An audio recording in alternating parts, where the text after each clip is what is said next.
안녕하십니까? 중세기 천주교회는 그리스도께서 인간으로 이 땅에 오셔서 시험당하시고 죄를 이기고 승리하신 진리를 크게 무너뜨렸습니다. 성육신의 진리가 무너진 것입니다. 그리고 그 문제가 개신교 속에도 깊이 들어가 버렸습니다. 그래서 지난 시간에 제1부에서 성경에 나타난 그리스도의 성육신에 대해서 살펴보았습니다. 그 말씀을 꼭 들어보시기 바랍니다. 오늘 2부에서는 28 Fundamental Beliefs, 교리집을 통해서 성육신의 진리를 살펴보겠습니다. 여러분들이 한 번도 만난 적이 없는 놀라운 진리가 펼쳐지게 될 것입니다. 3부에서는 하나님과 사탄의 전쟁으로 본 성육신의 진리를 살펴보겠습니다. 이 말씀은 하나님께서 사탄을 이기고 멸하기 위해서 그리스도를 이 땅에 인간으로 보내신 이유와 목적을 공개하는 진리입니다. 하나님의 마음을 들여다볼 수 있는 중요한 말씀이 될 것입니다. 4부와 5부에서는 성육신 문제에 대한 몇 가지 중요한 질문들을 살펴보도록 하겠습니다. 성도 여러분, 이번 성육신 시리즈는 여러분의 눈을 열어서 그리스도의 희생과 사랑이 무엇인지, 또 그것이 어떻게 이루어졌는지 정확하게 보여줄 것입니다.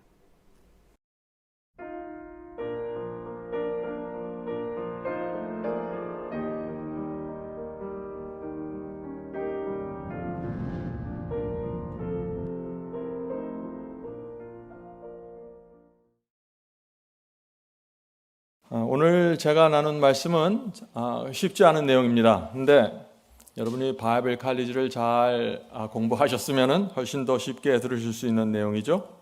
바울은 갈라디아 1장에서 다른 복음에 대한 굉장한 경고를 남겼습니다. 하늘로부터 온 천사라도 다른 복음을 전하면 어떻게 된다고요?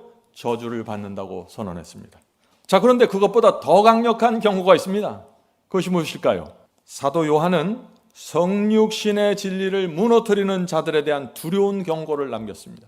자, 요한일서 4장 2절 보겠습니다. 요한일서 4장 2절. 하나님의 영은 이것으로 알지니 곧 예수께서 육체로 오신 것을 시인하는 영마다 하나님께 속한 것이요 예수를 시인하지 아니하는 영마다 하나님께 속한 것이 아니니 이것이 곧 적그리스도의 영이라. 이 말씀 정말 심각한 말씀입니다. 성도 여러분, 하나님께 속한 영이 누구입니까? 예수께서 육체로 오셨다는 사실을 인정하는 사람들입니다. 자, 성경에서 육체는 한 종류밖에 없습니다. 이런 육체가 있고 저런 육체가 있는 것이 아닙니다. 하나의 육체입니다. 그리스도께서 육체로 오신 것을 부인한다는 것이 그렇다면 무슨 뜻일까요? 그리스도께서 우리와 같은 육신을 갖고 이 땅에 오셨다는 그 사실을 부인한다는 것입니다. 예수님은 다른 육신을 갖고 있다는 것입니다. 자, 요한 2서 7절 보겠습니다. 요한 2서 7절. 미혹하는 자가 세상에 많이 나왔나니 이는 예수 그리스도께서 육체로 임하심을 부인하는 자라. 이곳이 미혹하는 자요 적그리스도니. 성도 여러분, 이 사도 요한은 계속해서 그리스도께서 육체로 오셨다는 이 진리를 영을 분별하는 기준으로 지금 제시하고 있는 것입니다. 그만큼 중요하다는 것입니다. 오늘날 기독교 안에 두 그리스도가 있습니다. 여러분들 그 사실 아세요? 두 그리스도가 있는 것입니다. 한쪽에는 육체를 취하신 그리스도가 계시고 다른 한편에는 육체를 취하지 않는 다른 그리스도가 있는 것입니다. 성도 여러분, 사도들은 초대교회 한 주, 한 그리스도를 믿었습니다. 육체로 오신 그리스도를 믿은 것입니다. 성경의 육체는 오직 한 종류라고 했죠. 저와 여러분이 갖고 있는 육체, 그것이 성경이 말하는 육체입니다. 자, 그런데 중세기에 문제가 생겼습니다. 중세기 천주교에서 또 하나의 그리스도를 만들어낸 것입니다. 이 천주교회는 육체로 오신 그리스도를 거절한 것입니다. 그들은 새로운 그리스도를 만들어냈습니다. 다시 말해서 성육신의 진리를 무너뜨린 것입니다. 놀라운 사실은요, 중세기에 그 만들어진 그리스도가 오늘날 대부분의 개신교 속으로 깊이 들어가 버린 것입니다. 그래서 오늘날 교회에도 개신교에도 두 그리스도가 존재하는 것입니다. 오늘 말씀을 들으면서 여러분들이 그동안 어떤 그리스도를 믿어왔는지 잘 생각해 보시길 바랍니다. 육체로 임하신 그리스도가 있고 육체로 임하지 않은 그리스도가 있다는 것입니다. 성도 여러분, 오늘 우리는 그래서 성경이 말하는 진짜 그리스도를 찾으려고 하는 것입니다. 성경에는 그리스도에 대한 많은 칭호들이 나옵니다. 요한계시록은 그리스도는 알파와 오메가라고 했고 유다 지파의 사자라고 했습니다. 또 히브리서는 하나님의 영광의 광채라고 했습니다. 요한복음은 그리스도는 말씀이 육신이 되신 하나님이라고 말씀하셨습니다. 많은 칭호들이 있는 것입니다. 자, 그렇다면 질문을 드립니다. 성경에는 그리스도에 대한 150개 이상의 칭호가 있는데 그리스도께서 어떤 칭호를 가장 좋아하셨을까요? 그리스도께서 자신을 소개할 때 어떤 칭호를 가장 많이 사용했을까요? 하는 질문입니다. 인자입니다. 사람의 아들이라는 뜻이죠. Son of Man입니다. 사람의 아들. 그리스도께서는 이 이름을 가장 좋아했습니다. 그래서 사복음에만 80번 이상의 인자, 사람의 아들이 나오는 것입니다. 성도 여러분, 예수께서 왜 이 이름을 좋아하셨을까요? 우주를 창조하신 하나님께서 사람의 아들이 되셨다는 이 사실을 사람들에게 알려주고 싶었던 것입니다. 우주의 최고 하나님께서 사람의 아들로 태어나서 33년 반 동안 초라하고 궁핍하게 살면서 사탄의 치열한 공격과 유혹과 시험을 받으면서 살았다는 것입니다. 그런 주님의 생애를 묵상하면 우리 마음에 감동이 밀려오는 것입니다. 그분의 사랑과 희생이 새롭게 우리에게 다가오는 것입니다. 오늘 우리는 특별한 성경 연구를 하려고 합니다. 28 Fundamental Belief라는 책이 있습니다. 28개 기본 교리라는 책이 있는데 이 책에는 그리스도의 성육신을 깊이 있게 다룹니다. 저는 이 기본 교리 책에서 성육신에 대한 말씀을 여러 번 읽었는데 읽을 때마다 깊은 감동이 밀려왔습니다. 그래서 오늘 이 책에 나온 그 말씀을 통해서 여러분에게 하나님께서 사람의 아들이 되셨다는 진리를 좀 펼쳐 보이려고 하는 것입니다. 자, 28 Fundamental Belief 기본교리 책 55페이지에 이런 말씀이 있습니다. 그리스도는 인간으로 생활하셨고 유혹을 당했으나, 자, 놀라운 말씀입니다. 그리스도께서, 예수께서 유혹을 당하셨다고요. 유혹을 당하셨으나 하나님의 의와 사랑을 완전하게 예증해 보이셨다. 자, 여기서 두 가지를 말하고 있습니다. 첫째는 그리스도께서 인간으로 생활하셨다는 것입니다. 그리스도는 우리처럼 밥을 먹어야 했고 일을 하고 잠을 자야 했습니다. 피곤을 느끼셨습니다. 추위와 더위와 배고픔과 외로움을 느끼셨습니다. 그런데 거기서 끝난 것이 아닙니다. 두 번째, 그리스도는 우리처럼 유혹을 느끼고 시험과 싸웠다는 것입니다. 여기에 오늘 제가 드린 말씀의 핵심이 있는 것입니다. 이것은 정말 놀라운 말씀이죠. 사탄은 바리새인들을 통해서, 유대 교단을 통해서, 주변 사람들을 통해서 끊임없이 그리스도를 공격했습니다. 왜 공격했을까요? 예수께서 단 하나의 죄를 범하게 되면 사탄이 승리하게 되는 것입니다. 단 하나의 죄를 범하면 예수께서 구세주가 될 수 없고 십자가도 아무런 의미가 없는 것입니다. 그러니 사탄이 얼마나 치열하게 사람의 아들이 되신 그리스도를 공격했을까요? 시험했을까요? 어떤 분들은 오해를 합니다. 예수님께서는 거룩하시기 때문에 유혹받을 수 없는 것이 아닙니까? 라고 생각하죠. 큰 오해입니다. 히브리서 4장 15절 보겠습니다. 히브리서 4장 15절입니다. 우리에게 있는 대제사장은 그리스도를 말하는 것이죠. 우리에게 있는 대제사장 그리스도는 우리의 연약함을 체휼하지 아니한 자가 아니요. 무슨 뜻인가요? 예수께서 우리와 같은 연약함을 취하셨다고요. 모든 일에 in everything입니다. 모든 일에 우리와 한결같이 시험을 받은 자로되 죄는 없으시느니라. 성도 여러분, 우리가 믿고 따르는 주님은 이런 분이십니다. 자, 그런데 어떻게 그리스도께서 우리와 똑같이 시험을 받고 유혹을 받으셨을까요? 바울은 이렇게 설명합니다. 빌립보서 2장 5절부터 8절입니다. 빌립보서 2장 5절부터 8절. 너희 안에 이 마음을 품으라. 곧 그리스도 예수의 마음이니 그는 근본 하나님의 본체시나 하나님과 동등됨을 취할 것으로 여기지 아니하고 오히려 자기를 비워. 그리스도는 하나님의 본체이고 하나님과 동등하신 분입니다. 그런데 자기를 비우시고 이 땅에 오셨다는 것입니다. 왜 자기를 비우셨을까요? 육체를 가진 사람이 되기 위해서 자기를 비우신 것입니다. 사람이 되기 위해서 하나님의 전지전능함을 비우시고 아기로 태어나셨습니다. 그래서 그리스도께서는 엄마가 젖을 물려주어야만 살 수 있는 존재로 이 땅에 오신 것입니다. 성도 여러분, 이것이 상상이 되십니까? 하나님의 아들이 엄마 품에 앉아서 젖을 먹는 그 모습을 생각해 보세요. 왜 예수께서 그 결정을 하셨을까요? 저와 여러분을 살리기 위해서입니다. 오늘 우리가 그 말씀을 배우는 것입니다. 예수께서는 어머니 무릎에 앉아서 성경 이야기를 듣고 배움으로 진리를 깨달았다고 했습니다. 누가복음 2장 52절입니다. 누가복음 2장 52절. 예수는 그 지혜와 그 키가 자라가며 하나님과 사람에게 더 사랑스러워 가시더라. 이것이 사람의 아들로 오신 그리스도입니다. 예수께서는 나는 스스로 아무것도 할 수 없다고 하셨습니다. 왜 그런 말씀을 하셨습니까? 하늘에서 전지전능함을 비워놓고 오셨기 때문입니다. 성도 여러분, 이것은 정말 놀라운 말씀입니다. 사탄과 악령들이 우글우글한 이 땅에 오시는데 자신의 전지전능함을 비우시고 연약한 인간으로 오신 것입니다. 그리스도께서 왜 그런 위험과 희생을 감수하셨을까요? 오늘 우리가 이것을 배워야 되는 것입니다. 성육신의 진리입니다, 이것이. 자, 계속해서 바울의 말씀을 읽어보죠. 종의 형체를 가져 사람들과 같이 되셨고 사람의 모양으로 나타나셨으며 자기를 낮추시고 죽기까지 복종하셨으니 곧 십자가에 죽으심이라. 예수께서 추위와 배고픔을 느끼셨습니다. 죄와 유혹을 받았습니다. 왜 그랬을까요?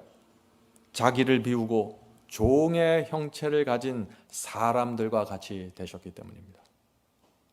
성도 여러분, 그리스도께서 진짜 인간이 되신 것입니다.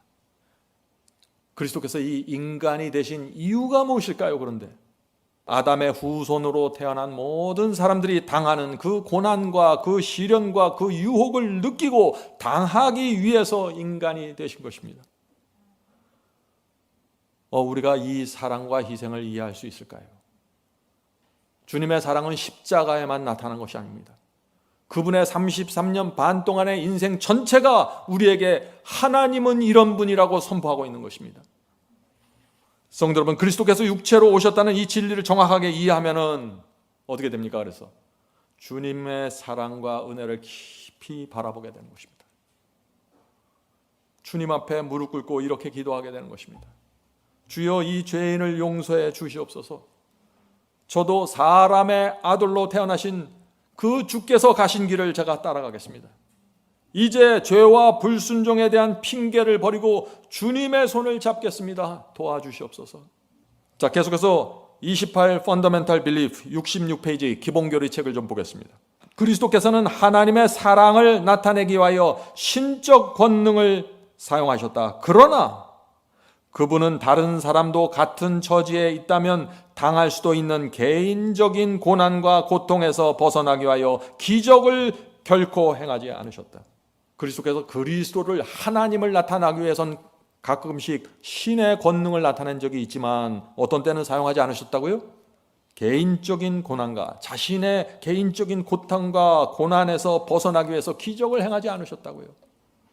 왜 그랬을까요? 보통 사람처럼 살았던 것입니다.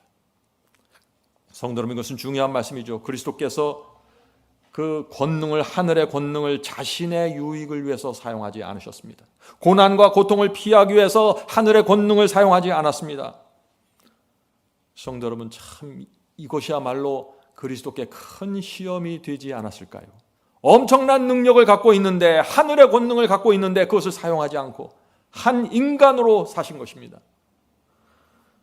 그리스도는 마국간에서 태어났지만 여전히 하늘의 왕이셨습니다.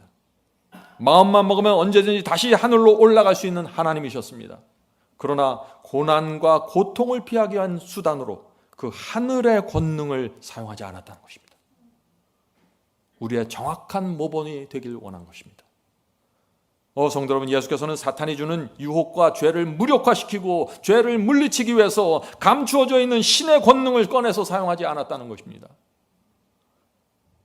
그래서 그리스도께서 시험과 유혹을 받을 때마다 어떻게 하셨나요? 눈물을 흘리면서 기도하셨던 것입니다.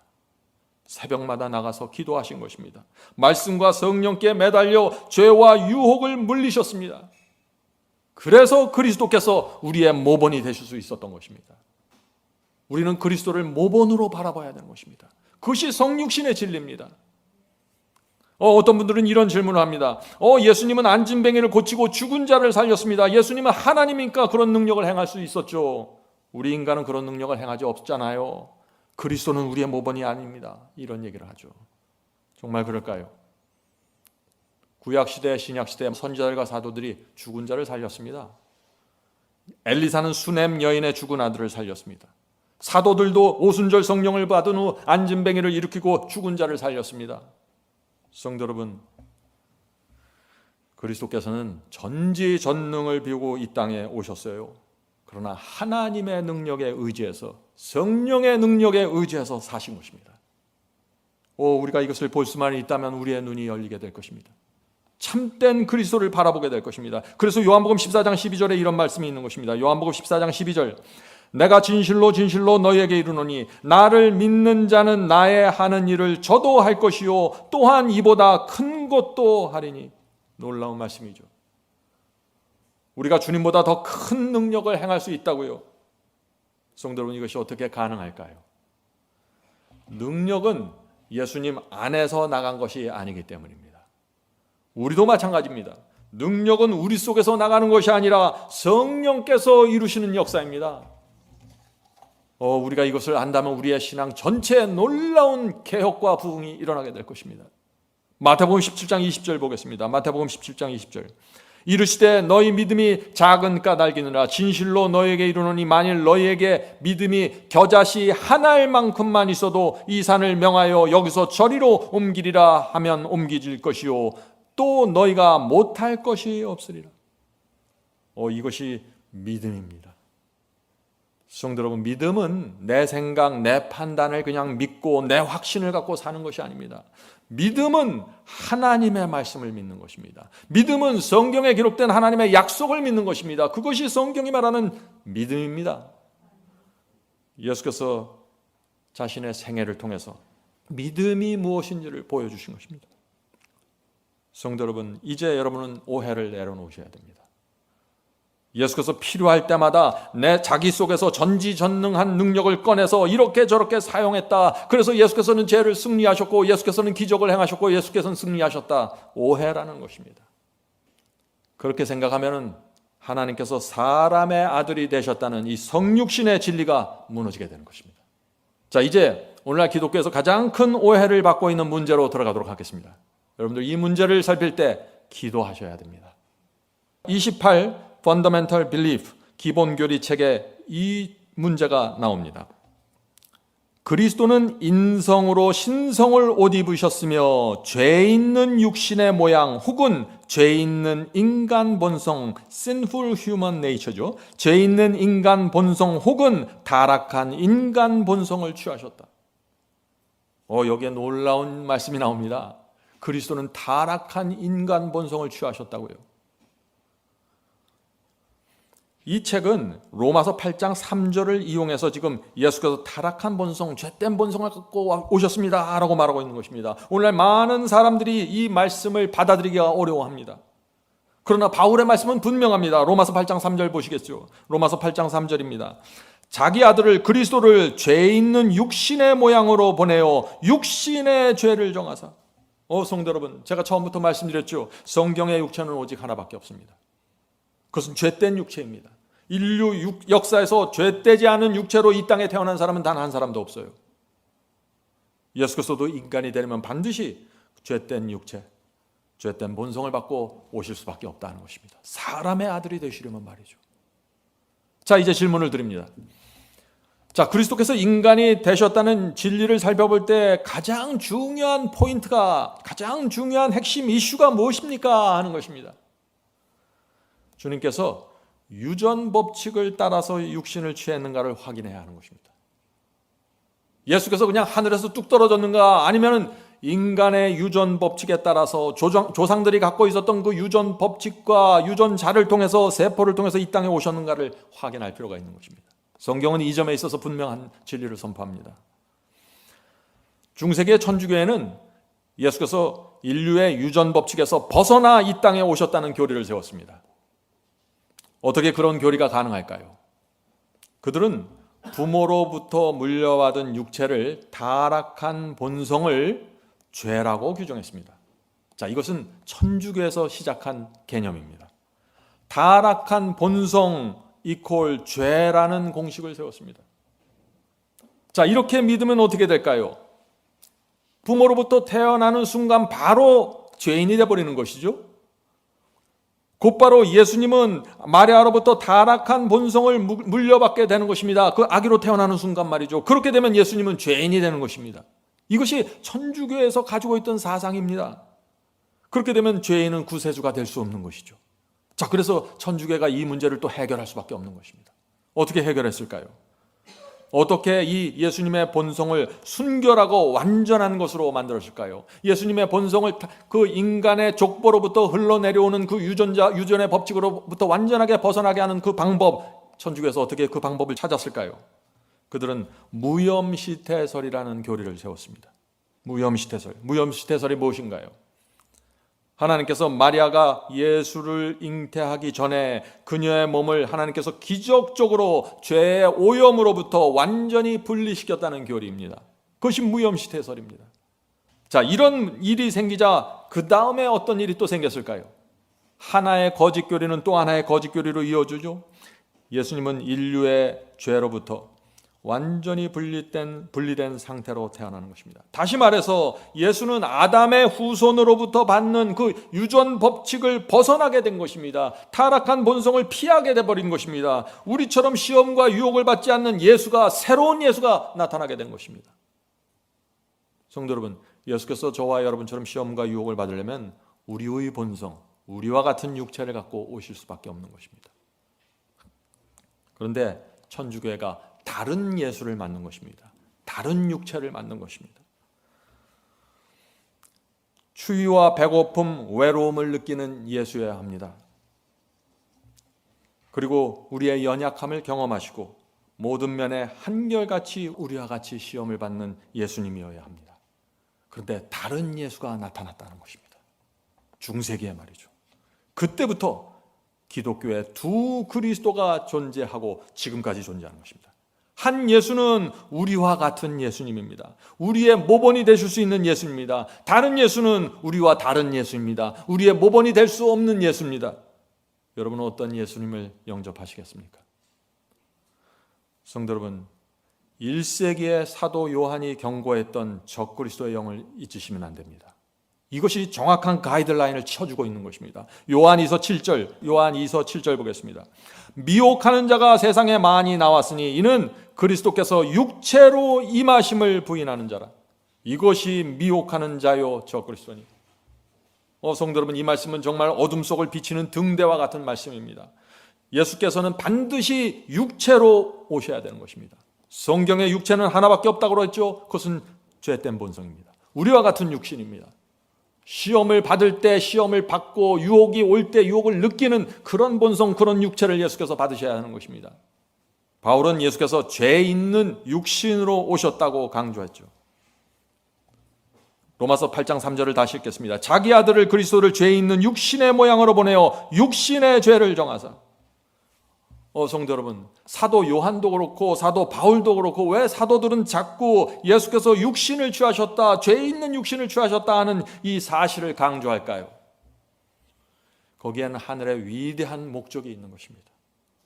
인류 전체를 향해서 한 모본을 세우시는 것입니다. 자, 그 말씀을 제가 좀 읽겠습니다. 참 귀한 말씀입니다. 이 말씀 참 제가 좋아하는 말씀인데 Desire of Ages 49페이지입니다. 예수께서는 인류가 4,000년간 죄로 말미암아 연약해진 데 인성을 취하셨다. 그는 아담의 모든 자녀들과 같이 유전 법칙이 끼쳐온 결과를 받으셨다. 여기서 중요한 키워드가 뭐예요? 유전 법칙을 따라 오셨다는 것입니다. 예수께서도 우리처럼 유전 법칙의 결과를 받으셨습니다. 그런데 사탄은 중세기 천주교회를 통해서 이 유전법을 깨트리고 새로운 예수, 다른 예수를 만들었다는 것입니다. 우리와 다른 예수 말이죠. 자, 계속해서 읽겠습니다. 유전 법칙이 끼쳐온 결과를 받으셨다. 이런 결과가 어떠하였는지는, 자, 예수께서 유전 법칙에 따라 태어난 그 결과가 어떠했는지는 예수의 육신의 조상들의 역사 가운데 드러나 있다. 예수님의 조상들, 마태복음 1장에 나오는 예수님의 족보가 있죠. 예수님의 조상들을 잘 살펴보라 이겁니다. 그들이 갖고 있던 약점과 그들이 갖고 있던 기질이 유전 법칙을 따라서 마리아의 자궁을 통해서 예수께 전달됐다는 것입니다. 성도 여러분, 유전 법칙을 따라오지 않는 것은 지구인이 아닙니다. 이것을 기억하셔야 돼요. 그는 이러한 유전을 지니고 우리의 슬픔과 시험을 당하시고 우리에게 죄 없는 생애의 모본을 보여주시기 위해서 오셨다. 성도 여러분, 그리스도의 사랑이 무엇이고 희생이 무엇인지 이해가 되십니까? 그분은 이 땅에서 그냥 초라한 옷만 입었던 것이 아닙니다. 그분의 마음에서, 그분의 육신 속에서 놀라운 투쟁이 일어났던 것입니다. 그 투쟁 속에서 성령을 붙잡고 사는 것입니다. 가라사대라는 말씀을 붙잡고 사신 것입니다. 우리가 이 세상을 살아야 했던 것처럼 그분께서도 그렇게 사신 것입니다. 그래서 우리가 그분을 바라볼 때 무한한 사랑과 희생을 느낄 수밖에 없는 것입니다. 성도 여러분, 예수께서 왜 유전 법칙의 결과를 받으셨을까요? 우리와 같은 인간이 되셔서 하나의 모본을 정확하게 세우기 원하신 것입니다. 그래야만 우리가 혼돈하지 않는 것입니다. 구약시대 유대인들이 다 율법주의에 흔들려 버렸습니다. 마지막 때 이 중세기와 마지막 때 많은 사람들이 참된 신앙이 무엇인지, 말씀을 따라가는 신앙이 무엇인지 혼돈하는 것입니다. 그들을 위해서 내가 육신을 취하고 내가 사람이 돼서 내가 시험을 당하면서 내가 성령을 의지해서 기도하면서 말씀으로 하나의 모본을 보여주겠다. 그런데 거기에는 엄청난 위험과 도전이 따르는 것입니다. 단 하나의 죄를 범하면 구세주는 사라집니다. 인류는 멸망입니다. 이 엄청난 위험을 감수하고 성육신 하셨다는 것이 오늘 우리가 배울 주제입니다. 우리가 어떻게 살고 어떻게 유혹을 물리치고 어떻게 승리하시는지 보여주기 위해서 인간의 유전 법칙 속으로 하나님께서 들어가셔 육체를 취하셨다는 것입니다. 이 사실을 명상하면 주 앞에 무릎 꿇게 된다는 것입니다. 로마서 1장 3절 보겠습니다. 그의 아들에 관하여 말하면 육신으로는 다윗의 혈통에서 나셨고, 분명하죠? 그리스도의 육신은 다윗의 혈통으로부터 내려오는 줄을 붙잡고 오신 것입니다. 유전 법칙에 따라 다윗의 혈통을 받으셨다고요. 자, 갈라디아 4장 4절 5절 보겠습니다. 갈라디아 4장 4절 5절. 때가 참에, 예언의 때가 참에 하나님이 그 아들을 보내사 여자에게 나게 하시고 마리아에게 나게 하셨는데 어떤 상태로 낳는가? 이런 상태라는 것입니다. 율법 아래 나게 하신 것은, 예수께서 어떤 아래 태어나셨어요? 율법 아래 나게 하신 것은 율법 아래 있는 자들을 속량하시고 우리 아들의 명분을 얻게 하려 하심이니라. 무슨 뜻입니까? 예수님도 율법 아래 태어나셨고 우리도 율법 아래 태어났다는 것입니다. 같은 유전 법칙의 지배를 받으셨다는 것입니다. 성도 여러분, 율법 아래 태어났다는 것이 무슨 뜻이에요? 예수님이 율법 아래 태어났다 그러는데 이게 무슨 말입니까? 자기의 본성과 자기의 힘으로는 율법을 지킬 수 없는 상태가 바로 율법 아래 태어난 것입니다. 그래서 우리도 율법 아래 태어나는 것입니다. 성령의 은혜와 능력이 아니면 안 되는 것입니다. 그런데 왜 예수께서 율법 아래 태어나셨다고 했습니까? 바울이 우리를 속량하고 구원하기 위해서라고요. 성도 여러분, 기억하세요. 예수께서 우리와 같은 본성을 취하지 아니하시고 우리처럼 율법 아래 태어나지 않으면 속량도 안 되고 구원도 안 된다는 것입니다. 모본도 안 된다는 것입니다. 굉장히 중요한 이슈입니다. 성육신 연구, 이 시리즈는 정말 중요한 시리즈가 될 것입니다. 자, 히브리서 2장 16절 보죠. 킹제임스 성경입니다. 히브리서 2장 16절. 킹제임스 성경. 진실로 그리스도께서는 자기 위에 천사들의 본성을 취하지 아니하시고 자기 위에 아브라함의 씨를 취하셨도다. 얼마나 분명합니까? 예수께서는 천사의 본성을 취하신 것이 아닙니다. 아브라함의 씨를 취하셨다고요. 성도 여러분, 예수께서는 자기가 어떤 육체, 어떤 본성을 취하실 줄 자신이 결정할 수 있었습니다. 하나님이시니까. 하나님의 입장에서 여인의 자궁 속으로 들어갈 때 나는 어떤 인간이 되겠다 결정하실 것입니다. 그런데 어떤 육신을 결정하셨어요? 저와 여러분 같은 육신을 가져서 내가 인류에게, 내가 이 구원할 이 영혼들에게 모본을 보여주시고 그리스도인으로 살아갈 길을 보여줘야겠다. 이렇게 내려오신 것입니다. 예수께서는 아브라함으로부터 내려오는 그 유전 법칙의 결과를 그대로 받으시면서 이 땅에 오셨다고요. 이 말씀 한마디가 우리에게 큰 충격과 은혜를 줘야 되는 것입니다. 자, 이제 질문을 드립니다.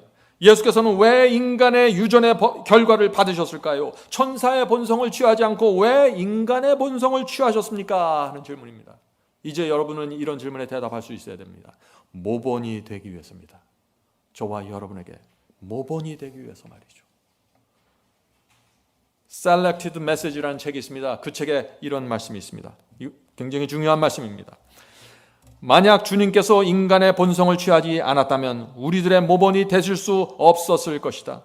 만약 주님께서 인성의 참여자가 아니었다면 우리 인간이 시험을 당하는 것처럼 시험을 당하지도 않았을 것이다.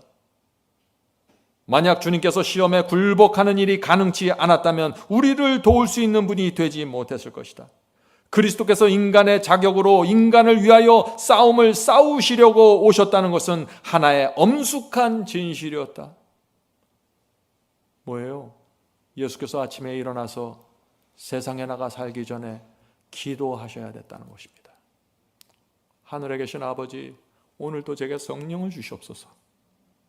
성령이 없으면 오늘 사탄과 싸우질 못합니다. 제가. 엄숙한 진실이었다고요. 주님께서 당하신 시험과 쟁취하신 승리는 우리 인간이 모본이신 주님을 모방하여야 하며 거룩한 성품의 참여자가 되어야 한다는 사실을 말해주고 있다. 성도 여러분, 여러분은 지금 어떤 신앙을 하고 있습니까? 정확한 신앙으로 오셔야 됩니다. 예수께서 왜 인간의 본성을 취하셨다고 했습니까? 우리에게 죄와 유혹을 이기는 모본을 보여주시기 위해서요.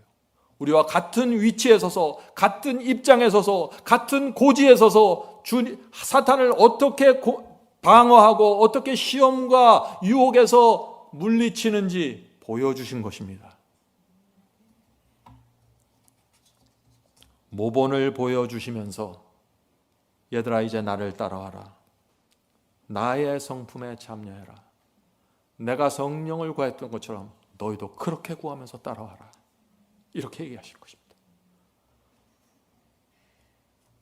이 모본을 세우기 위해서 하나님께서 마리아의 자궁 속으로 들어가 인간의 유전의 법칙을 그대로 받고 태어나셨다는 것입니다. 성육신의 진리입니다. 이것이. 누가 이런 하나님의 사랑과 희생 앞에서 죄와 불순종을 고집할 수 있을까요? 그럴 수 없다는 것입니다. 성도 여러분, 우리가 믿는 예수님이 어떤 예수님인지 정확하게 보셔야 됩니다. 아니면은 다른 예수로 빠져나갑니다. 조심하셔야 돼요. 자, 28 Fundamental Belief 기본교리책 68페이지의 본문을 계속해서 읽겠습니다. 그리스도는 인성으로 신성을 옷 입으셨으며 죄 있는 육신의 모양 혹은 죄 있는 인간 본성 혹은 타락한 인간 본성을 취하셨다. 이것이 뭐예요? 예수께서 이 타락한 본성, 죄된 본성을 취하신 것은 이것은 예수 그리스도께서 죄가 있다거나 죄된 행위와 생각에 참여하셨다는 것을 가리키는 것은 결코 아니다. 비록 죄 있는 육신의 형체 혹은 모양이 되셨지만 그분은 죄가 없으신 분이며 그분의 무죄하심은 의심할 여지가 없다. 여기 분명해야 되죠. 죄된 본성을 취하셨지만, 우리와 같은 본성을 취하셨지만 죄는 한 번도 범하지 않으셨다는 것입니다. 죄는 없다는 것입니다. 다시 말해서 무슨 뜻이에요? 죄된 본성을 갖고 이 세상에 태어난다고 해서 죄인이 되는 것이 아니라는 것입니다. 이해하시겠어요? 오늘 많은 사람들이 육체의 본성을 갖고 태어나면, 죄된 본성을 태어나자마자 바로 죄인이 되는 것이 아닙니까? 죄인이면 구세주가 될 수 없는데요. 자꾸 이런 얘기를 하는데 그것이 아닙니다. 많은 사람들이 이 점에 큰 혼돈을 합니다. 예수께서 저와 여러분처럼 유전 법칙에 따라 태어났다고 했죠. 다윗의 혈통과 아브라함의 씨를 갖고 태어났다고 했죠. 죄된 본성, 죄된 타락한 본성을 받으셨다는 것입니다. 그런데 죄된 본성을 유전 법칙에 의해서 받으셨다고 해서 죄인이 되는 것이 아니라는 것입니다. 왜 그럴까요? 죄는 유전적으로 물려받는 것이 아니에요. 아버지가 살인죄를 졌다고 해서 내가 살인범이 되는 것이 아닙니다. 연좌제가 아니에요. 성경의 죄는 연좌제가 아닙니다. 내가 범한 죄를 내가 책임지는 것입니다.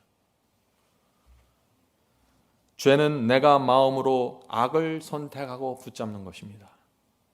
죄는 내가 알면서 의도적으로 하나님의 호소, 성령의 호소가 무엇인지 알면서 거절하는 것입니다. 성령께서 내 속에서 그거 그렇게 하면 안 되지 않니? 이쪽으로 가야 되지 않니? 그 사람을 그렇게 미워하면 안 되지 않니? 그렇게 말씀하실 때 그것을 거절해버리고 내 뜻대로 사는 것이 죄라는 것입니다. 그래서 죄는 유전될 수 없는 것입니다. 이 문제는 제가 이미 설교해 놓았습니다. 타고난 본성 자체가 죄입니까? 라는 설교를 제가 유튜브에 올려놨는데 여러분들 꼭 이번 기회에 들어보시길 바랍니다.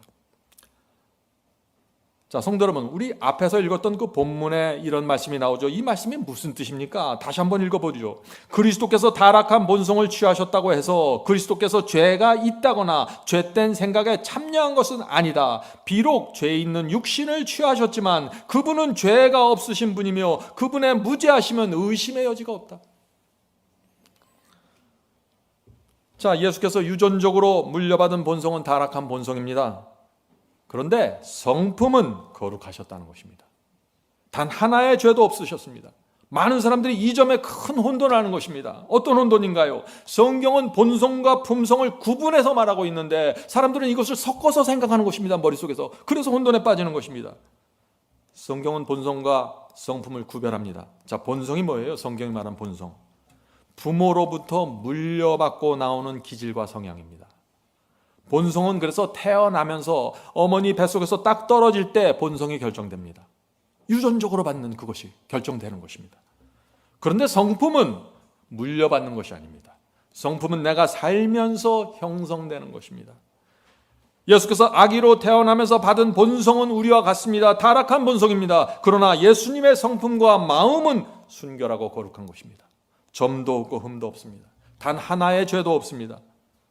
성도 여러분, 이것이 가능할까요? 가능합니다. 그리스도 안에서 이 경험이 완전하게 이루어졌습니다. 우리도 날마다 이 경험을 경험할 수 있는 것입니다. 사탄이 유혹을 줄 때마다 예수님의 본성은 유혹을 느끼셨습니다. 그러나 마음이 그것을 물리쳤다는 것입니다. 본성이 유혹을 느끼고 마음이 물리치는 것입니다. 그래서 본성과 성품을 구별해서 설명할 수 있는 것입니다. 그래서 이 본성을 성경에서 육체라고 하는데 바울은 이 육체를, 이 본성을 십자가에 못 박으라고 말하는 것입니다. 본성은, 육체는 십자가에 못 박을 대상이지 그 자체가 죄는 아니라는 것이에요. 자, 그래서 바울이 이 말씀을 한 것이죠. 빌립보서 2장 5절. 너희 안에 이 마음을 품으라. 곧 그리스도 예수의 마음이니. 무슨 뜻입니까? 우리는 죄된 본성, 죄된 육신을 갖고 태어났습니다. 아담의 모든 후손들은 죄된 본성과 죄된 육신을 갖고 이 땅에 태어납니다. 그러나 우리 안에 누구의 마음을 품을 수 있다고요? 예수의 마음을 품을 수 있다고요. 이것이 경건의 비밀입니다. 본성으로 시험을 받지만 마음으로 죄를 물리칠 수 있다는 것입니다. 어떻게 해요? 성령을 받고 성령께 굴복해서 참된 회개를 통해서 우리는 예수의 마음을 받는 것입니다. 그것이 거듭남이고 새 마음을 받는 경험입니다. 이 경험을 통해서 그리스도를 모본으로 바라보고 따라가게 되는 것입니다. 성도 여러분, 예수께서 육체 안에 거룩한 마음을 가지셨던 것처럼 우리도 육체 안에 새 마음을 받을 수 있다는 것입니다. 예수의 마음을 받을 수 있다는 것입니다. 이런 성도들은 그리스도를 모본으로 바라보면서 따라갈 수 있습니다. 주께서 가신 길 제가 가겠습니다. 도와주시옵소서. 이 경험은 성육신의 진리를 정확하게 이해야만 가능해진다는 것입니다.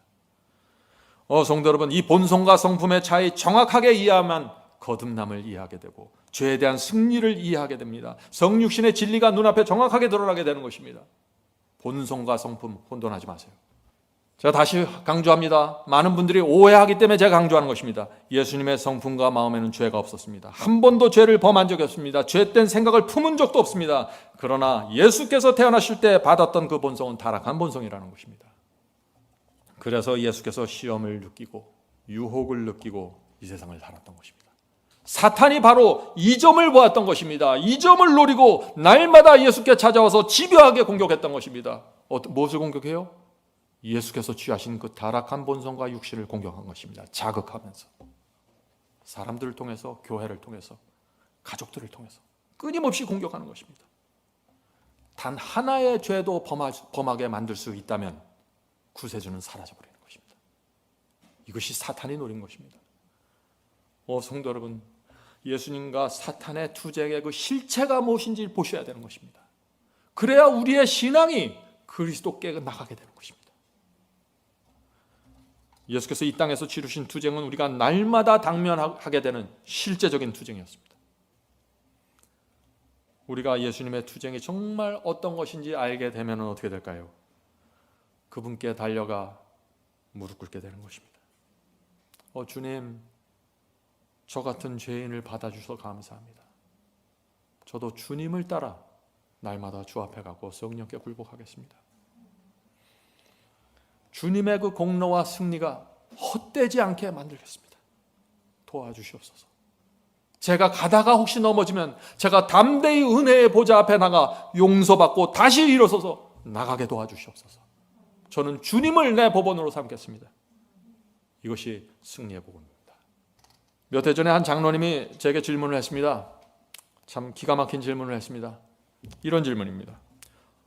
목사님, 저는 여인을 보면 정욕을 품게 되고 유튜브를 보면 음욕이 올라오는데 예수님도 나처럼 여인을 볼 때 시험을 받고 유혹을 받아서 정욕을 품고 음욕을 느끼면서 살았다는 말입니까? 그건 말이 되지 않습니까? 이런 얘기를 하는 거예요.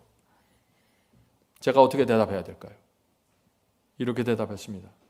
장로님, 예수님의 영적인 경험은 장로님과 달랐습니다. 장로님은 참된 거듭남과 성화의 경험이 무엇인지 모르는 것 같습니다. 예수께서는 성령이 충만하셨습니다. 예수께서 우리와 같은 육신을 가지셨지만 그분의 마음은 항상 성령의 지배 아래에 있었습니다.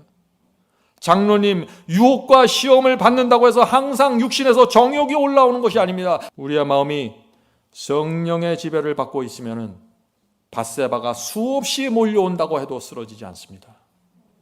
유혹이 내 마음을 흔들 수 없는 것입니다. 성령의 은혜가 충만하면 마음과 성품은 흔들리지 않습니다. 장로님, 사탄이 수없이 주님의 육신을 자극하고 유혹하고 시험으로 몰고 갔지만 예수님의 마음과 성품은 그것을 받아주질 않았습니다. 물리치셨습니다. 거절했습니다. 그것이 예수께서 이 땅에서 사셨던 승리의 생애입니다. 성도 여러분, 우리는 이 승리의 생애를 우리 안으로 갖고 들어올 수 있다는 것입니다.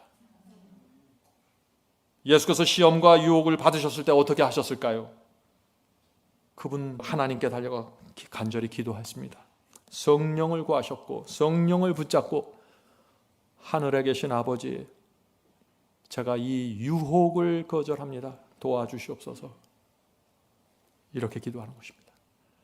또 가라사대라는 성경 말씀을 펼쳐놓고 죄를 물리치셨습니다. 이것이 우리가 따라가야 될 모본입니다. 성령과 말씀으로 주님을 따라가는 것입니다. 자, 그래서 베드로전서에 이런 말씀이 있는 것입니다. 사도 베드로의 말씀이죠. 베드로전서 2장 21절.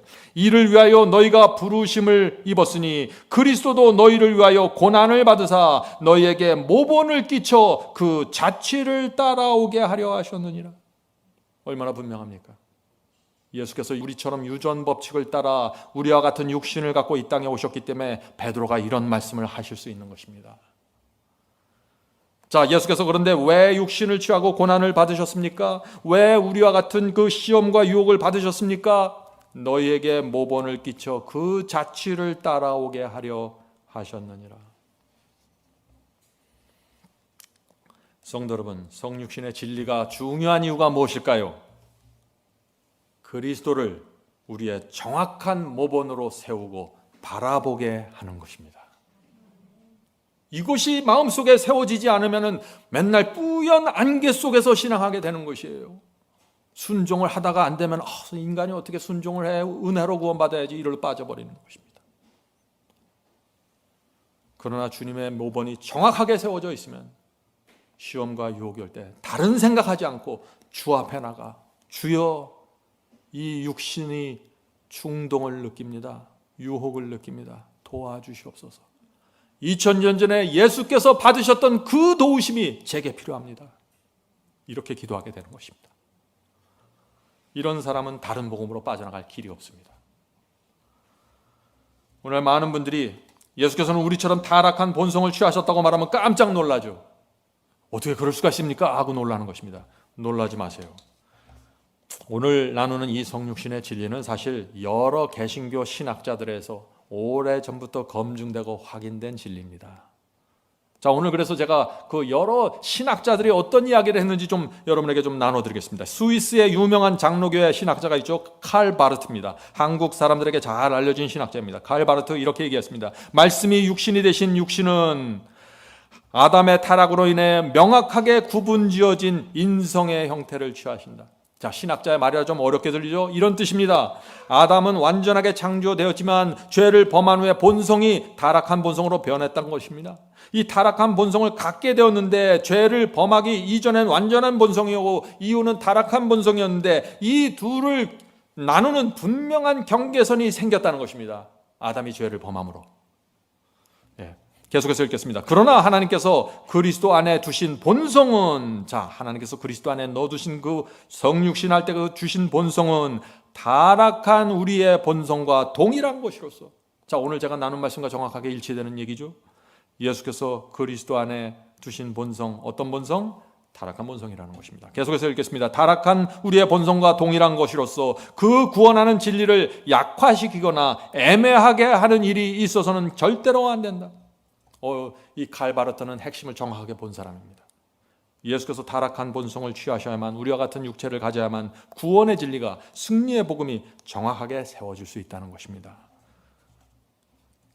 만일 타락한 본성을 취하지 않으셨다면 그리스도께서 어떻게 우리처럼 될 수 있으셨을까? 우리가 그리스도에 대해 어떤 염려를 가질 필요가 있는가? 필요가 없다는 것입니다. 우리와 같은 육신을 가졌기 때문에 예수께서는 타락한 사람의 상태와 상황으로부터 도망치지 않으시고 스스로 타락한 사람의 상태를 취하시고 사시면서 하나님의 영원한 아들로서 사셨다. 얼마나 분명한 신학입니까? 개신교 여러 신학자들이 중세기의 천주교에서 만든 그 거짓 그리스도의 위험을 간파한 것입니다. 그래서 그들은 그리스도께서 우리처럼 타락한 인성을 취하셨고 우리의 모본이 되셨다는 이 진리 위에 서기로 결정한 것입니다.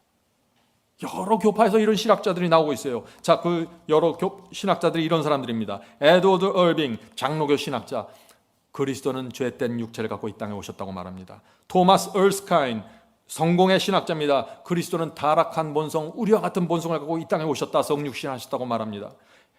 헤르만 콜브르게, 독일 개혁교회 신학자입니다. 이분도 그리스도는 우리의 모본이고 모본이려면 우리와 같은 육신을 갖고 오셨다라고 믿는 것입니다. 에드워드 볼, 독일 개혁교회 신학자입니다. 그리스도는 우리의 모본이시고 우리와 같은 본성, 타락한 본성으로 이 땅을 하셨다고 말하는 것입니다.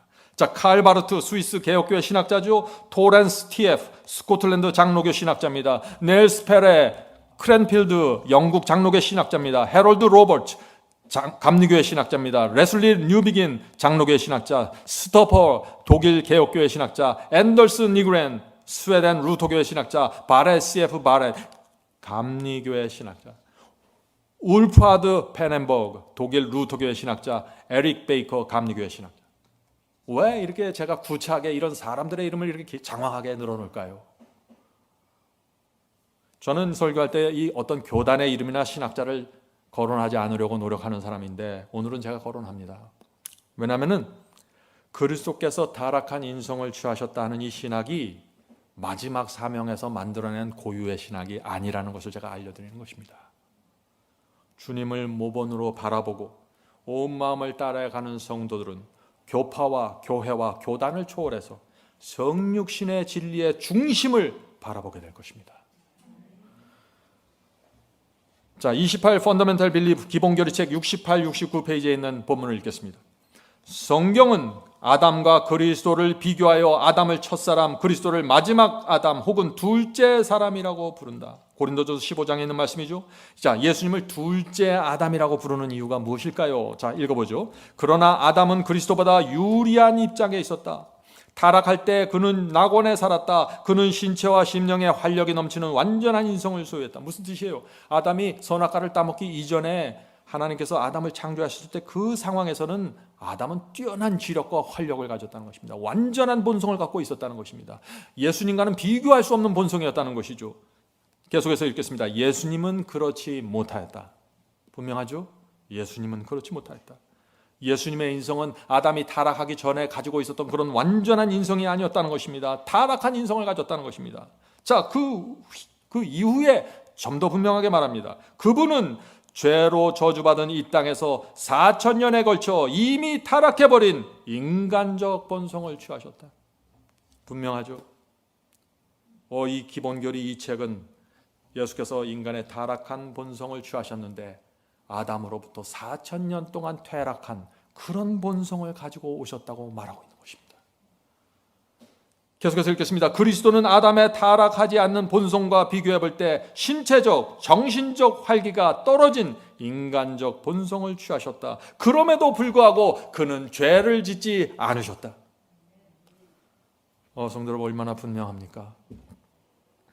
이 기본교리 책은 계속해서 그리스도께서 우리와 같은 본성을 취하셨지만 죄를 짓지 않았다는 사실을 강조하고 있는 것입니다. 왜 강조할까요? 왜 강조할까요? 그리스도를 정확한 모본으로 세우기 위해서입니다. 성도 여러분, 오늘 제 마음을 좀 이해해 주셨으면 감사하겠습니다. 제가 무엇을 말하려고 하는 건지. 그리스도의 성육신은 신학이 아닙니다. 이거는 그리스도가 우리의 모본이 되는가 아닌가를 결정짓는 진리입니다. 비록 우리가 타락한 본성으로 태어난다고 할지라도 예수님처럼 우리도 성령을 붙잡고 유혹을 물리치고 승리할 수 있다는 진리를 선포하는 것, 그것이 성육신의 진리입니다. 저는 이 진리를 온 마음을 다해서 받아들입니다. 자, 계속해서 이 본문을 읽겠습니다. 28 펀더멘털 빌리프죠. 그리스도께서 죄의 결과를 지니고 있는 인간적 본성을 취하셨을 때 그분은 모든 사람이 체험하는 연약성과 약점을 가지셨다. 예수님께 약점이 있었다고요? 예수께서 가진 연약함과 약점이 무엇입니까? 타락한 본성, 유전적으로 물려받은 타락한 본성을 취하셨기 때문에 갖게 되는 어쩔 수 없는 연약함과 약점이라는 것입니다. 그것이 무엇일까요? 추위를 느끼는 것입니다. 배고픈 것입니다. 외로움을 느끼는 것입니다. 그런데 거기서 더 나가서 죄에 대한 연약함과 약점까지 취하셨다고요. 시험을 받는다는 것입니다. 사탄이 공격하면 시험을 받는다는 것입니다. 기도해야 한다는 것입니다. 연약하기 때문에 우리의 모본을 세우기 위해서 그런 엄청난 위험을 감당하시고 이 땅에 오신 것입니다. 하늘에서 그리스도께서 여인의 자궁 속으로 들어가실 때 하늘의 천사들이 그리스도를 어떤 눈으로 바라봤을까요? 그들은 깊은 염려를 가졌을 것입니다. 성도 여러분, 예수는 로봇가 아니에요. 저절로 이기는 것이 아닙니다. 인간이 되신 것입니다. 계속해서 이 본문을 읽겠습니다. 기본교리 본문을 읽겠습니다. 그분의 인간적 본성은 연약에 쌓였으며 연약한 것을 친히 담당하셨다. 히브리서 5장 2절, 마태복음 8장 17절, 이사야 53장 4절입니다. 그분은 당신의 연약함을 느끼셨다. 그분은 자기를 죽음에서 능히 구원하실 이에게 심한 통곡과 눈물로 간구와 소원을 올리셨고, 히브리서 5장 7절. 이것이 그리스도 예수의 모습입니다. 성도 여러분, 생각해 보세요. 하나님의 아들이신데 새벽에 일어나서 이슬을 맞으면서 엎드려서 기도하는 그 모습 말이죠. 성육신의 진리입니다. 이런 그리스도를 보아야만 그 앞에 굴복하게 되고, 주여 내가 당신께서 가신 그 길을 저도 가겠습니다, 도와주시옵소서. 기도가 정확하게 나오는 것입니다. 히브리서 5장 7절부터 10절 읽겠습니다. 그는 그리스도는 육체에 계실 때 자기를 죽음에서 능히 구원하실 이에게 심한 통곡과 눈물로 간구와 소원을 올렸고 그의 경외하심을 인하여 들으심을 얻었느니라. 그가 아들이시라도 받으신 고난으로 순종함을 배워서 온전하게 되었은즉. 놀라운 말씀 아닙니까? 예수께서 어떻게 하셨다고요? 고난을 통해서 순종을 배우셨다고요. 성도 여러분, 예수님께도 순종은 쉬운 것이 아니에요. 오늘 많은 사람들이 얘기를 합니다. 좁은 길은 어려워요. 순종이 어렵습니다. 예수님께도 순종은 쉬운 것이 아니었어요. 로봇처럼 프로그램된 대로 자동적으로 순종한 것이 아닙니다. 아무런 유혹과 시험을 느끼지 않은 상태에서 순종하신 것이 아니에요. 눈물과 간구로 통곡으로 기도해야만 했던 것입니다. 예수께서는 아담의 모든 후손들이 고통당하는 그 길을 걸어가셨습니다. 그리고 우리를 향해서 너희도 나를 따라오라, 이렇게 말씀하시는 것입니다. 누구든지 나를 따라거든 자기를 부인하고 십자가를 지라, 그렇게 호소하시는 것입니다. 성도 여러분, 이 성육신의 진리를 정확하게 꿰뚫어 보지 못하면 깊은 암흑에 빠지게 되는 것입니다. 주께서 사신 33년 반 동안의 그 생애를 이해하지 못하게 되는 것입니다. 우리를 위해서 어떤 고난을 받으셨고, 어떤 순종을 하셨고, 어떤 시험과 유혹을 받으셨고, 어떻게 사탄의 공격을 받아왔는지 못 보는 것입니다. 우리가 보아야 할 모본이 사라지는 것입니다. 성육신이 무너지면 모본이 사라지는 것입니다. 성육신의 진리가 무너지면 주님의 완전한 승리와 공로도 사라져버리는 것입니다. 그런데 만약 오늘 우리가 나눈 이 성육신의 진리를 정확하게 보게 되면 우리가 어떤 경험으로 들어가게 될까요? 주님을 생각할 때 은혜가 충만하게 됩니다. 주님을 생각하면 소망으로 가득 차게 됩니다. 주님을 생각하면은 유혹과 시험이 올 때 간절히 기도드리면서 주님을 바라보게 되는 것입니다. 주님이 나와 같은 처지와 상황에 있었다면 그때 주께서 어떻게 기도했을까? 어떤 결정을 했을까라는 묵상을 할 수 있게 되는 것입니다. 성도 여러분, 예수께서 우리의 모본이 되신다는 이 진리가 분명하게 여러분의 마음속에 세워지지 않는다면 여러분은 무기력한 신앙에서 빠져나올 수 없을 것입니다. 라오디게아 교회에서 빠져나올 수 없을 것입니다. 28 Fundamental Belief 기본교리책 68, 69페이지 계속해서 읽겠습니다. 자, 이렇게 하심으로 인간이 공통적으로 갖고 있는 곤궁함과 약점에 당신 자신을 일치시켰다. 이 말씀의 의미를 이제 아시겠죠? 이처럼 그리스도의 인성은 아담의 인성 곧 타락하기 이전에 아담이 가졌던 인성과 같은 것이 아니었다. 또한 모든 면에서 타락한 후에 아담이 가졌던 인성과 같은 것도 아니었다. 그것은 아담의 인성과 같지 않다. 왜냐하면 타락한 자의 무지한 연약함을 지녔기 때문이다. 자, 여기 참 이상한 말이 나오죠. 많은 사람들이 이 부분에 있어서 혼돈을 합니다.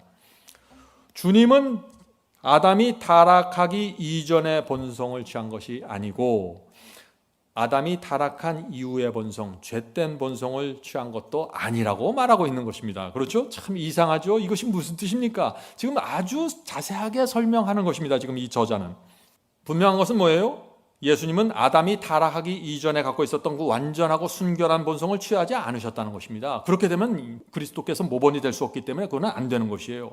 그런데 또한 아담이 타락한 그 직후에, 선악과를 따먹은 그 직후에 가진 타락한 본성도 아니라는 것입니다. 무슨 말을 하는 것일까요? 지금 이 말을 하는 것입니다. 주님은 아담이 타락한 직후가 아니라 아담이 타락하고 4,000년이 지난 다음에 이 땅에 오셨지 않니? 그 말을 하는 거예요.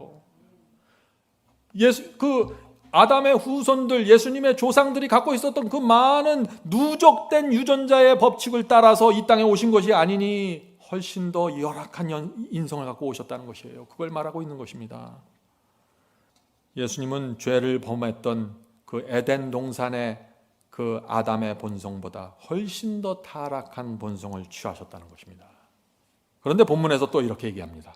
주님께서는 타락한 자의 무지한 연약함을 지녔다고 했습니다. 자, 이 말은 또 무슨 뜻입니까? 문자 그대로입니다. 예수께서 타락한 본성을 갖고 태어났지만 성품은 무지하다는 것입니다. 그 마음에는 단 하나의 죄도 붙잡지 않았다는 것입니다. 타락한 본성 때문에 시험과 유혹을 느꼈지만 마음에 단 한 번도 죄를 품지 않았다는 것입니다. 무죄하다는 것입니다. 그래서 분명하죠. 그래서 성경은 성품과 본성을 구분해서 말하기 때문에 성육신의 진리를 오해할 수가 없게 되는 것입니다. 오늘날 많은 교회에서 어떻게 가르칩니까? 부모로부터 물려받은 이 육체를 타락한 본성이라고 하면서 그것을 죄라고 생각하게 만듭니다. 죄는 물려받는 것이 아닙니다. 유혹을 우리가 느낄지라도 그것을 내 마음으로 품고 붙잡고 선택하기 전까지 죄가 될 수 없는 것입니다. 그것이 비록 행동으로 나가지 않을지라도 죄는 마음에서 결정되고 선택되고 붙잡을 수 있는 것입니다. 성도 여러분, 제가 다시 말씀드립니다. 성경은 타락한 본성을 죄로 보지 않습니다. 물려받은 본성을 죄로 보지 않습니다. 그래서 예수께서 타락한 본성을 취하셨지만 죄는 없다고 선언하시는 것입니다. 자, 계속해서 이 본문의 글을 읽겠습니다. 그것은 타락한 인성도 아니었다. 자, 이어지는 이 본문에서 정확한 이 저자의 책의 저자의 사상이 나옵니다. 그것은 타락한 자의 인성도 아니었다. 왜냐하면 그것은 도덕적 결함 속에 떨어진 적이 결코 없기 때문에 단 한 번도 죄를 지지 않았다는 얘기죠. 그러므로 그것은, 자, 이것이 결론입니다. 그러므로 그것은 엄밀한 의미에서 현재 우리의 인성과 같되 죄는 없는 것이다. 이것이 우리가 믿는 성육신입니다. 예수님의 인성은 엄밀한 의미에서 누구와 같다고요? 현재 우리와 같은 인성을 취하셨다고요. 그러나 죄는 없다고 하셨습니다. 승리하셨기 때문에. 성도 여러분, 참 오늘날 많은 분들이 오해가 많습니다. 이 성육신의 진리에 대한 이런 오해를 하는 것입니다. 예수님은 하나님이셨기 때문에 죄를 이기신 것입니다. 예수님은 전지전능하기 때문에 죄를 이겼지. 그러나 우리는 죄를 이길 수 없습니다. 우리는 예수님처럼 유혹을 물리칠 수 없고 순종할 수 없습니다. 잘못된 생각이라는 것입니다. 예수께서는 하나님이셨기 때문에 죄를 이긴 것이 아니에요. 성령의 능력을 붙잡고 굴복했기 때문에 승리한 것입니다. 본성에서 죄의 유혹을 느꼈지만 하나님의 성령의 지배를 받으신 것입니다. 이것이 저와 여러분이 날마다 경험하게 되는 그 영적인 경험 아닌가요? 우리도 유혹이 올 때 성령께 매달리면 승리할 수 있습니까? 그렇습니다. 저는 제 인생에서 여러 번 쓰러지고 많이 쓰러지고 참 부족하지만 제가 성령께 굴복했을 때마다 저는 승리했습니다. 제 마음속에 빚진 자의 심령을 가졌을 때마다 저는 주님께 나가 굴복했습니다. 승리했습니다. 그러나 제가 그 영적인 경험을 잃어버렸을 때 제가 참 연약하게 무너졌던 것입니다. 예수님의 육신과 몸을 바꿔서 예수님의 완전한 승리를 설명하려고 하면 안 되는 것입니다. 예수님의 완전한 승리는 성령으로부터 온 것입니다. 지금도 성령께서 예수께서 역사하신 것처럼, 예수께서 이 땅에 사셨을 때 성령께서 역사하셨던 것처럼 그 성령께서 저와 여러분에게 오늘도 역사하시는 것입니다. 우리가 죄와 유혹을 받을 때 성령께서 우리에게 알려주시는 것입니다. 지금 조심해라. 그렇게 하면 안 되지. 이렇게 해야 되지 않니? 이렇게 알려주시는 것입니다. 그때 우리가 성령의 능력을 간구해야 되는 것입니다. 주님, 제 육신이, 제 본성이 시험을 느낍니다. 도와주시옵소서. 성령을 주시옵소서. 이것이 그리스도의 모본을 따라가는 신앙입니다. 여러분은 이 신앙으로 들어오시겠습니까? 들어오셔야 되는 것입니다. Fundamental Belief 기본 교리에서 한 가지 설명드릴 부분이 있습니다. 이 책의 제4장 55페이지부터 70페이지까지는 아주 일관된 입장을 취하고 옵니다. 그러나 71페이지에서 지금까지와 반대되는 것처럼 보이는 글이 나옵니다. 왜 갑자기 반대되는 것처럼 글이 나올까요? 자, 우리가 이제부터 그 문제를 좀 살펴보겠습니다. 28 Fundamental Beliefs 기본교리 71, 72페이지입니다. 소제목 그리스도의 인간적 본성의 무죄함입니다. 성경은 예수님의 인성을 무죄한 것으로 제시한다. 예수님은 무죄한 분이십니다. 죄가 없는 분이십니다. 그분은 타락한 상태의 인간 본성을 취하셨는데 이것은 죄의 결과들을 지닌 것이지 그 죄됨을 지닌 것은 아니었다. 그분은 죄를 제외하고는 인류와 하나가 되셨다. 분명하죠? 예수께서 죄의 결과를 유전을 통해서 물려받으셨습니다. 그것을 육체, 타락한 본성이라고 하는 것입니다. 그러나 죄의 결과를 유전적으로 물려받았다고 해서 예수께서 죄가 있거나 죄인이 되는 것은 아니라는 것입니다. 예수께서 인간의 타락한 본성을 취하시고 이 땅에 오셨습니다. 죄의 유혹에 대해서 연약한 육신을 취하신 것입니다. 그래서 그것을 아는 사탄이 어떻게 했을까요? 예수님을 무너뜨리기 위해서 끊임없이 유혹하고 시험했습니다. 그러나 예수께서 단 하나의 죄도 범하지 않으셨습니다. 다시 말해서 사탄이 무섭게 공격했는데 예수님의 마음과 성품에 단 하나의 죄와 악을 품지 않으셨다는 것입니다. 모든 유혹을 물리치셨습니다. 이것이 주님의 성품이고 승리입니다. 자, 계속해서 읽겠습니다. 예수님은 우리와 똑같이 시험을 받으신 이로되 죄는 없으신 분이며 거룩하고 악이 없고 더러움이 없고 죄에서 떠나 계신다. 예수님은 마구 죄를 범하면서 살아간 죄인들과는 다릅니다. 거룩하고 악이 없고 더러움이 없으신 분이었습니다. 계속 읽겠습니다. 바울은 그분은 죄를 알지도 못하시니라고 기록했다.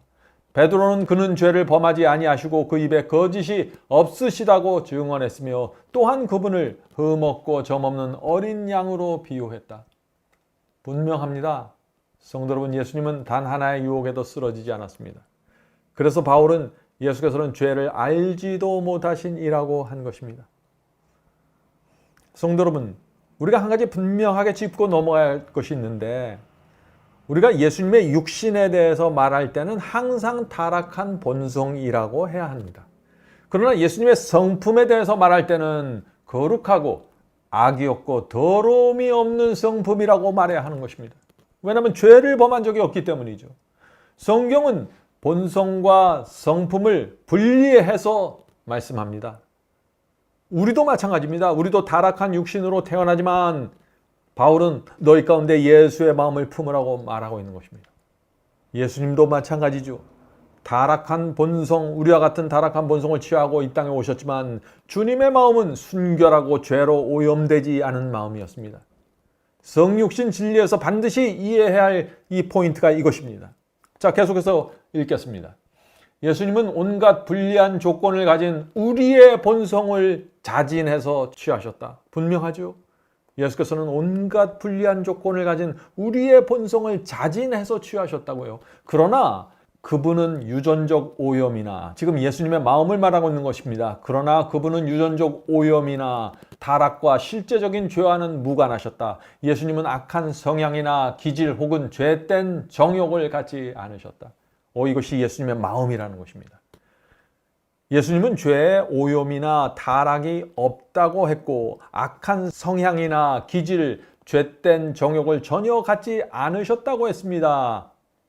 이것이 바로 그리스도의 성품에 대한 설명입니다. 그리스도의 육신은 우리와 같은 타락한 육신입니다. 그러나 그 마음은 한 번도 죄로 더럽히지 않았습니다. 성품이 죄로 오염된 적이 없습니다. 악한 성향이나 기질, 죄된 정욕을 붙잡고 있었던 적이 한 번도 없습니다. 완전한 승리를 거두셨습니다. 자, 이어지는 글을 보겠습니다. 그 어떤 시험의 사태도 그분이 하나님께 충성하는 것을 끊을 수가 없었다. 예수님의 육신은 시험을 받았습니다. 그러나 그분의 마음은 항상 하나님께 충성했다는 것이죠. 예수님은 결코 죄를 고백하거나 제물을 드리지 않으셨다. 예수께서는 죄를 범한 적이 없기 때문에 유대 성소에 가서 양을 잡아서 드릴 필요가 없었던 것이죠. 계속해서 읽겠습니다. 타락한 인간과 달리 예수님의 영적 본성은 모든 죄의 감염에서 벗어나 순결하고 거룩하다. 우리는 죄를 많이 범했습니다.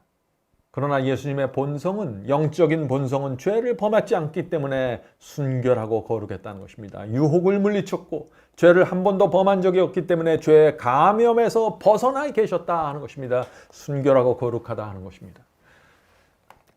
그분은 우리와 다를 바 없는 전적인 인간이라고 생각하는 것은 잘못된 생각이다. 죄의 성향을 지닌 한 인간으로 생각하지 말아야 된다. 예수님을 보통 사람들이 죄를 범하고 회개하는 것처럼, 보통 사람이 죄를 지으면서 살아가는 것처럼 그런 전적인 인간, 그런 죄의 성향을 가진 사람으로 생각하지 말라는 것입니다. 예수님은 우리처럼 죄 짓고 회개하고 죄 짓고 용서받았던 분이 아닙니다. 예수께서는 타락한 본성을 취하셨지만, 유혹을 느끼셨지만 그것을 물리치고 승리하셨습니다. 자, 계속해서 읽어보죠. 그분의 인간 본성이 시험당하는 모든 일에 시험을 당하면서도 결코 넘어지지 않으셨으며 결코 죄를 짓지 않으셨다. 성품을 말하는 것입니다. 육신은 시험에 취약한 상태였지만 성품과 마음은 순결하셨다는 것입니다. 그분 안에는 악한 성향이 없었다. 성품을 말하는 것입니다. 주님의 마음과 성품 안에는 악한 성향이 없었다고요. 진정 예수님은 인간의 가장 높고 거룩한 모본이시다.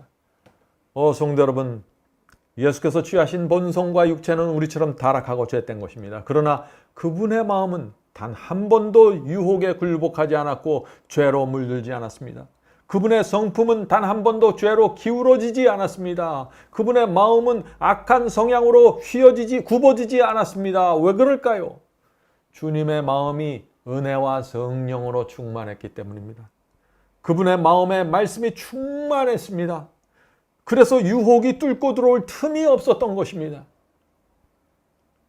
이것이 그리스도께서 우리의 모본이 되신 모습입니다. 우리도 우리의 마음에 은혜가 충만하고 성령이 충만하고 말씀이 충만하면 우리도 죄에 걸려서 넘어질 필요가 없는 것입니다. 자, 이제 말씀을 마치겠습니다. 다음 시간에 이 28 Fundamental Belief 기본 교리의 나머지 내용을 전체를 살펴보도록 하겠습니다. 중요한 시간이 될 것입니다. 자, 오늘 말씀을 마치면서 귀한 영감의 말씀을 읽어드리겠습니다. Desire of Age 24페이지입니다. 사탄은 인간이 하나님의 계명을 순종하는 것이 불가능하다고 선언한다. 오늘 많은 사람들이 이렇게 생각하죠? 우리 같은 피조물이 어떻게 거룩한 하나님의 말씀을 순종할 수 있습니까? 그것은 불가능합니다. 그것은 누구 생각이라고요? 사탄의 생각이라고요. 예수께서는 말씀하셨죠. 너희가 나를 사랑하면 계명을 지킬 수 있을 거야. 바울은 또 말씀했죠. 은혜 아래에 있으니 죄를 지으리요. 그럴 수 없느니라. 성도 여러분, 구약 신경과 신약 성경은 모두 타락한 본성, 타락한 육체를 갖고 태어나는 인간들에게 하나님의 말씀에 순종하고 계명을 지키라고 명령하고 있는 것입니다. 그런데 오늘날 기독교는 어떻게 말하고 있어요? 우리는 타락한 본성, 연약한 육체를 갖고 있기 때문에 우리는 할 수 없습니다 라고 대답하는 것이에요. 말이 됩니까? 구약과 신약 전체가 타락한 본성을 갖고 있는 육체를 갖고 있는 인간들에게 하나님의 계명과 십계명을 지키라고 요구하고 있는데, 이 사탄의 기만과 미혹을 무너뜨리기 위해서 예수께서 사람의 아들로 오셨다는 것입니다. 더 이상 죄에 대한 핑계, 불순종에 대한 핑계를 사라지게 만든 것입니다. 이것이 우주의 승리입니다. 계속해서 읽겠습니다. 사탄은 인간이 하나님의 계명을 순종하는 것이 불가능하다고 선언한다. 그는 아담의 타락과 모든 재난의 책임을 창조주 하나님께 돌리고 사람들로 하여금 하나님을 죄와 고통과 사망의 창시자로 생각하도록 만들었다. 예수께서는 이것이 사탄의 기만이라는 사실을 폭로하셨다. 예수께서 이 땅에 오셔서 걸어다니면서 허름한 옷을 입고 다니면서 나를 본 자는 하나님을 봤다고, 그리스도의 사랑과 은혜와 그분의 아름다운 성품을 보는 사람들이 하나님께 대한 모든 오해를 내려놓게 된다는 것입니다. 계속해서 읽겠습니다. 주님께서는 우리 중 한 사람이 되어 순종의 모본을 보여주셨다. 우리 밖에 있는 어떤 우주인이 돼서 순종의 모본을 보여준 것이 아니에요. 유전 법칙을 그대로 바꿔오면서 순종하셔서 순종의 모본을 보여주셨다는 것입니다. 주님께서는 우리 중 한 사람이 되어 순종의 모본을 보여주셨다. 이 일을 하기 위해서 주님께서는 인성을 취하시고 우리의 경험을 몸소 체험하셨다. 그러므로 저가 범사의 형제들과 같이 되심이 마땅하도다. 히브리서 2장 17절. 만일 우리가 예수께서 겪지 않으신 어떤 일을 겪어야 한다면 사탄은 이 점에 대해서 하나님의 능력이 사람에게 충분하지 못하다고 주장할 것이다. 이 말씀이 무슨 뜻이에요? 그리스도는 우리보다 훨씬 유리한 입장에서 사시면서 승리하셨고, 우리는 아주 연약한 타락한 육체를 갖고 힘들게 기도하면서 살아간다면 어떻게 될까요? 사탄이 모든 그리스도의 생애 자체를 무효로 만들어버린다는 것입니다. 거짓이라고 고소한다는 것이죠. 그러므로 예수께서는 모든 일에 우리와 한결같이 시험을 받으셨다. 그는 우리가 당하는 모든 시험을 겪으셨다. 그는 자유롭게 쓰도록 우리에게 주어지지 않는 능력은 당신 자신을 위하여 조금도 사용하지 않았다. 그는 사람으로서 시험을 대하시고 하나님께서 그에게 주신 능력을 통해서 승리하셨다. 아멘. 예수께서도 우리처럼 날마다 성령의 은혜와 능력을 받아서 승리하셨다는 것입니다. 우리가 갖지 않은 어떤 능력을 그리스도께서 자기 속에서 몰래 꺼내서 사용하면서 이 인생을 산 것이 아니라고요. 그리스도는 거짓말할 수 없는 분입니다. 사람의 아들로 오셨다고 말하면 사람의 아들입니다. 육체로 오심을 부인하는 자마다 적그리스도께 속한 영이라고요. 성도 여러분, 이 진리의 중요성을 이해하셔야 됩니다. 말씀을 마치겠습니다. 중세기에 천주교에 가보면 많은 성화들이 그려져 있죠. 그 성화를 보면 아기 예수의 머리 위에 뭐가 그려져 있어요? 원형의 후광을 그려져 있습니다. 무슨 뜻입니까? 머리 위에 이 헤일로 후광은 보통 인간이 아니라는 뜻이죠. 어떤 일이 생긴 것입니까? 예수 그리스도를 인류의 맏형에서 빼버린 것입니다. 예수님은 우리와 다르다는 것입니다. 육체를 취하신 그리스도를 인류의 족보에서 제거해버린 것입니다. 성도 여러분, 우리가 어떻게 해야 될까요?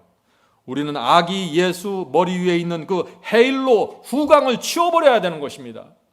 주님은 사람의 아들 인자로 오셨기 때문이죠. 우리는 예수님의 머리 위에 어떤 종류의 헤일로도 넣으면 안 되는 것입니다. 주님은 저와 여러분처럼 사람으로 오셨어요. 왜 오셨어요? 시험과 유혹이 올 때 어떻게 저항하고 어떻게 물리치고 어떻게 살아야 하는지, 그 나를 공격하는 바리새인과 못된 사람들을 내가 어떻게 대해야 하는지 보여주기 위해서 사람이 되셨다는 것입니다. 주님께서 이 정확한 모본을 우리 앞에 펼쳐서 보이지 않으셨다면, 실제 생애로 보여주지 않았다면 어떻게 될까요? 우리는 참된 신앙이 무엇인지 모른 채 살아가게 되는 것입니다. 수많은 죄에 대한 핑계를 갖고 살게 될 것입니다. 어떤 사람은 바리새인처럼 살아가게 될 것이고, 어떤 사람은 은혜 아래 있으니 마음대로 죄를 진다고 저도 된다고 살아가게 될 것입니다. 인간은 하나님의 말씀에 순종할 수 없다는 그 사탄의 거짓말에 속에서 수많은 사람들이 멸망당하는 것입니다. 그래서 그리스도께서 하늘의 모든 권능을 내려놓고 여인의 자궁 속에 들어가서 웅크리고 앉아 계셨다는 것입니다. 이것이 사랑입니다. 희생입니다.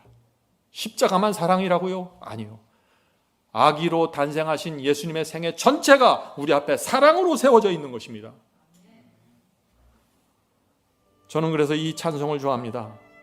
사랑하는 예수님을 따라가고 싶으니 인도하여 주옵소서. 어디든지 가리다. 모두 주를 버려도 나는 따라오리다. 깊은 바다 물결같이 위험하고 거친 길 구주 먼저 가셨으니 나도 따라오리다. 모두 주를 버려도 나는 따라오리다. 성도 여러분, 성육신의 진리를 정확하게 이해하지 못했다면 이 분이 어떻게 저런 가사를 쓸 수 있었을까요?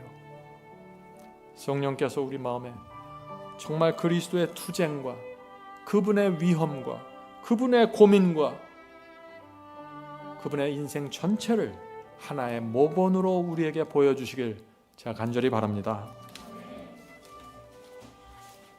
하늘에 계신 저희들의 아버지,